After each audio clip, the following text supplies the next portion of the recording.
ada darah, ada kulit kuning, ada kulit hitam, ada lendir. Keempat-empatnya kita punya. Nah ternyata ada sekelompok manusia yang perilakunya adalah kalau menunggu tidak bisa menunggu sendiri, pasti maunya ngobrol sama orang. Kalau dia baru datang di ruang tunggu, dia baru datang, di sana banyak bangku kosong, di sini penuh orang, hanya ada satu bangku kosong, dia memilih tempat yang banyak orang. Ternyata orang-orang seperti ini setelah diteliti, dia lebih banyak didominasi oleh cairan darah dan kulit. Sementara orang yang tadi darah banyak dan sedikit, dia memilih tempat yang kosong, itu didominasi oleh lendir dan kulit hitam.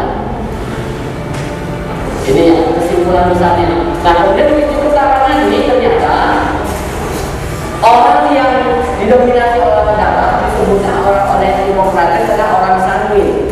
Sanguin itu artinya darah, bahasa Yunani. Kemudian orang yang didominasi oleh kulit kuning disebut dengan kolerik. Orang yang didominasi oleh lendir disebut dengan plekma. Plekma itu lendir. Orang yang didominasi oleh kulit hitam disebut dengan melankolik.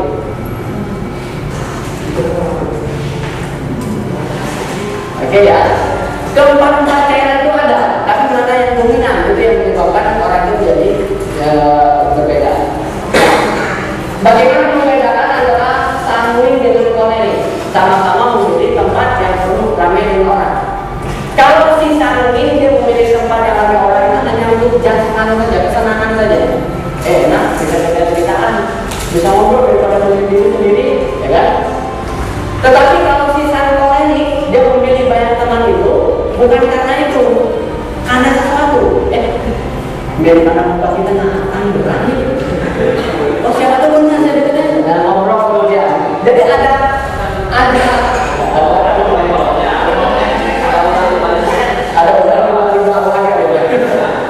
dia ada sesuatu yang dia ingin capai targetnya gitu.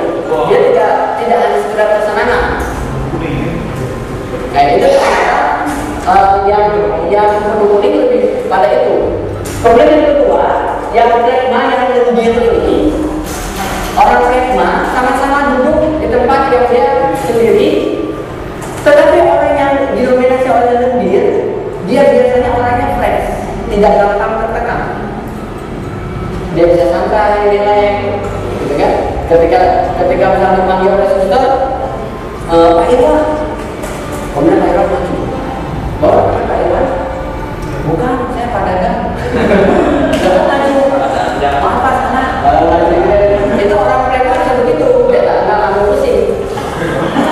Tapi kalau orang yang tadi yang melankolis, begitu bilang, Pak Irwan, begitu maju, bawa Pak Dadang, bukan Pak Irwan. Tadi kan ibu manggilnya Pak Irwan. Sekarang kok jadi Pak Dadang, pilih kasih nih ibu nih. Saya benar-benar kok pilih, dia jadi kesal, dia agak tertekan. Itu yang bisa sama-sama orangnya diam, tapi yang satu kalau disebut dalam teori yang satu fresh, yang satu agak beban di dalam setiap aktivitas dia. Nah, uniknya dalam keseharian ini pribadi sanguin ini bentrok dengan pribadi melankolis secara kepribadian. Ya. Kalau secara jodoh justru pria sanguinis itu akan mencari istri wanita melankolis. Sebenarnya kalau secara jodoh betul, makanya kenapa kalau hanya mengandalkan perilaku mungkin perkawinan itu cuma seminggu ganti cerai seperti artis itu ya. Dia hanya mengandalkan perilaku waktu syuting. Simpel saja ya, kita taksi ya. Saya juga merasakan loh, ketika saya itu orang perpaduan koleris melankolis saya itu perpaduan koleris melankolis. Tapi sekarang manajemen saya sudah mulai bisa saya gunakan ketika nulis buku, saya pakai melankolis saya. Jadi muncul melankolis pada saat nulis buku. Tapi ketika saya training begini, saya justru lebih banyak ekstrovertnya. Kalau saya pakai melankolis, training begini pasti bapak tidur semua, bosan semua, pergi semua. Karena dijelimat penjelasan saya. Semua teori itu dijelaskan secara sangat detail. Tidak perlu sebenarnya kan? Kalau saya jelaskan semua isi buku saya itu pasti pakai 25 itu. Nah, itu hanya problem manajemen saja sebenarnya. Kalau kita sudah tahu diri kita, bagaimana memanage itu yang paling penting. Pengetahuan itu sebenarnya basic dari manajemen. Manajemen di kantor juga kan di awal ada pengetahuan kan. Ketika kita jadi diangkat sebagai kepala sesi itu tidak langsung memanage. Kita panggil dulu nama, kita kenal dulu kantornya seperti apa. Nah, makanya informasi yang tidak valid itu juga menyebabkan manajemennya kurang bagus. Mengapa mungkin orang-orang yang jauh diangkat dari menteri dia bawa asisten pribadinya sudah selama ini dia kenal, karena dia sudah percaya dengan orang ini. Begitu orang ini mengatakan sesuatu, dia yakin yang dikatakan itu benar. Itu fungsi dari tadi. Nah, orang saat ini bilang pemelakuannya seperti ini. Ini orang kok banget sih, tertib, sistematis semuanya. Nikmati dong hidup ini. Nah, itu kan orang saat ini. Tapi sementara orang melankolis kalau melihat Calvinis, gedebak-gedebuk, sok kece, kegantengan, cari perhatian. Kata si melankolis, tertib dong, tertib. Ya kan? Jadi sehingga akhirnya perilaku ini bentrok.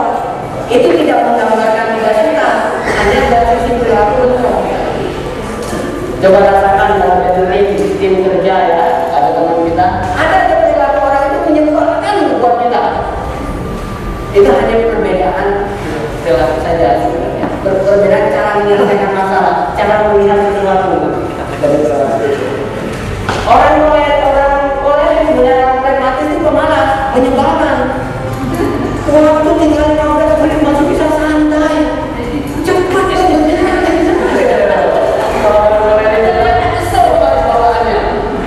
tapi sementara orang pragmatis, bagi orang-orang di sini ambisius, maunya dengan gaya sendiri, tidak menghargai orang lain. Relax dong, santai.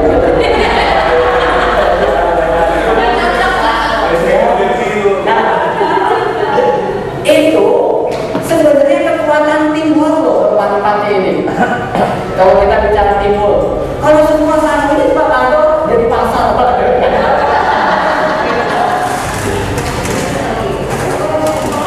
Dengan adanya keberagaman ini jadi sebuah timbul. Nih, kalau ada tamu yang tidak terlalu penting datang ke kantor, jangan suruh orang melankolis menemui pertama kali. Tidak ramai saya masalah. Tamu itu kurang dengan image yang jelek pada kantor kita. Tapi suruh orang santai. Yang penting santai dulu. Tapi jangan sampai terlalu lama itu santai bersama kamu bisa 3 jam ya. Saya kasih waktu setengah jam ya ketemu. Kalau ada hal penting sampaikan ke saya. Kalau misalkan ada hal penting ya sudah selesai saja. Tapi kalau sudah berhubungan dengan analisa, seorang datang minta data akurat tentang banyak hal, itu taruh orang melankolis. Karena hanya dia yang mau ngejelimet dengan data. Jangan tahu orang samu ini sana dikasih sembarangan gitu dia. Cari sendiri aja Pak.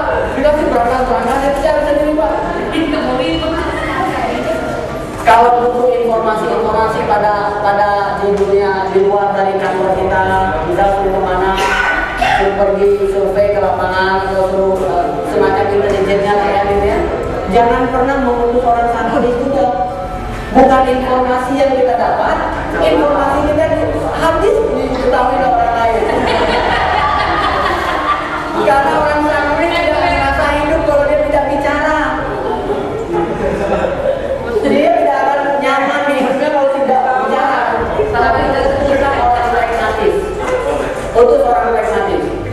Orang pragmatis, dia senyum-senyum, dia ramah, dia tidak banyak bicara, dia banyak mendengar, pulang dia banyak dapat informasi.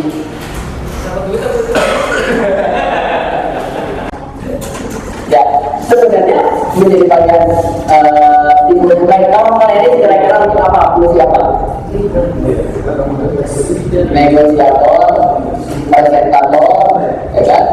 Dia bisa di permukaan hebat, tapi belum tentu tuh dia bisa menyelesaikan masalah setelah itu.